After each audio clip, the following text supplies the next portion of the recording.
Thailand যাচ্ছি August মাসের 17 তারিখ, এটা আমাদের ফিক্সড করা। আর পরের মাসের প্যাকেজটা হচ্ছে সেপ্টেম্বর মাসের 22 তারিখ আমরা থাইল্যান্ড যেতে চাচ্ছি। সেপ্টেম্বর মাসের 22 তারিখ। যদি কেউ আগ্রহী থাকেন এখনই যোগাযোগ করবেন, কারণ হাতে সময় কম। সেপ্টেম্বর মাসের 22 তারিখ আবার থাইল্যান্ড যাব। আরেকটা হচ্ছে সেপ্টেম্বর মাসের 12 তারিখ সিকিম যাচ্ছি, আমি যাচ্ছি। সেখান থেকে এসে আমি থাইল্যান্ড যাব।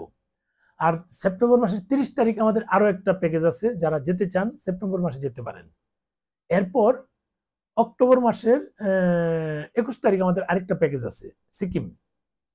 আমি অক্টোবর মাসের শুরুতে তুরস্কের ভিসা করতে দিব। যদি আমি 21 তারিখের আগেই পেয়ে যাই তাহলে আমি নিজে থাকবো, নয়তো ছোট ভাইকে পাঠাবো। অক্টোবর মাসের 21 তারিখ আমাদের সিকিম ট্যুর আছে, সেটাও 10,900 রুপি এসি গাড়িতে করেই। 30 তারিখ 30 সেপ্টেম্বর যেটা, সেটাও এসি গাড়ি, 10,900 রুপি এসি গাড়িতে করে কিন্তু শিলিগুড়ি পর্যন্ত যাব। আর হচ্ছে নভেম্বর মাসেরও 12 তারিখ আমাদের প্যাকেজ আছে। নভেম্বর মাসের একটু দেখি, আমার লিস্টটা দেওয়া আছে। অক্টোবর 21, নভেম্বরের 14 তারিখ আমাদের আরেকটা প্যাকেজ আছে সিকিম। নভেম্বরের 14 তারিখে আপনারা যদি আগ্রহী হন সেটাও বুকিং দিয়ে রাখতে পারেন, সবকিছু গুছিয়ে রাখবো। আপনাদের প্ল্যান মতো আপনারা এটা জেনে রাখুন, সেটা করবেন। আর হচ্ছে ডিসেম্বরের 12 তারিখ ইনশাল্লাহ আমি থাকবো। ডিসেম্বরের 12 তারিখ আমি সাথে থাকবো, আপনারা যদি যেতে চান। কারণ একটাই ডিসেম্বরের যে ছুটিটা আছে, 16 তারিখ ছুটিটা আমরা পাবো। ডিসেম্বরের 12 তারিখ দেওয়ার কারণ হচ্ছে বৃহস্পতিবার রাতে চলে যাব আমরা।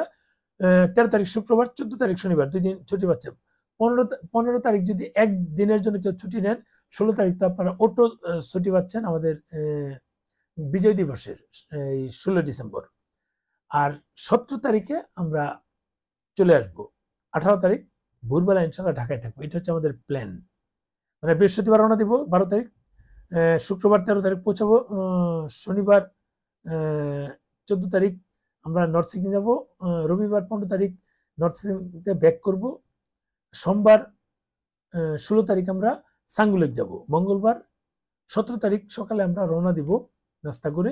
18 তারিখ ভোরবেলা আমরা ঢাকায় থাকবো ইনশাল্লাহ। এটা হচ্ছে টার্গেট। আর এখানে আসলে বেশিরভাগ লোকই আমরা কলকাতায় যাই, কারণ একটাই, কলকাতা, আমি অনেকে আমাকে যারা মানে বিরুদ্ধাচারণ করে, আসলে কেন করে আমি জানি না ভাই। আমাদের কলকাতায় আমরা যারা যাই, আমরা কেনাকাটা করতে যাই, আমাদের যেমন সিলেদার জুতা কিনি অনেক সস্তায় কিনতে পারি, আরো কেনাকাটা করি অনেক সস্তায় পাই, যেটা অরিজিনাল জিনিসটা ওখান থেকে আমরা পাই। আমরা কিন্তু কলকাতায় যাই আমাদের প্রয়োজনে যাই, আমার ভালো লাগে আমি যাই, এটা কারো খারাপ লাগুক সেটা ভিন্ন ইস্যু। আমার ভালো লাগে আমি যাই, আমি কেনাকাটা করি, কসমেটিক্স কিনি, সেটা আমাদের এখান থেকে ভালো জিনিস পাই, রিজনেবল প্রাইসে পাই। এই ছিল অবস্থা। ভালো থাকবেন, ভিডিওটা শেয়ার দেন। সেপ্টেম্বরের 22 তারিখ আমরা থাইল্যান্ড যাচ্ছি।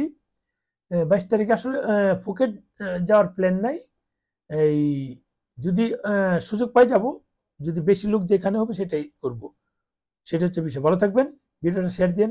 আল্লাহ হাফেজ।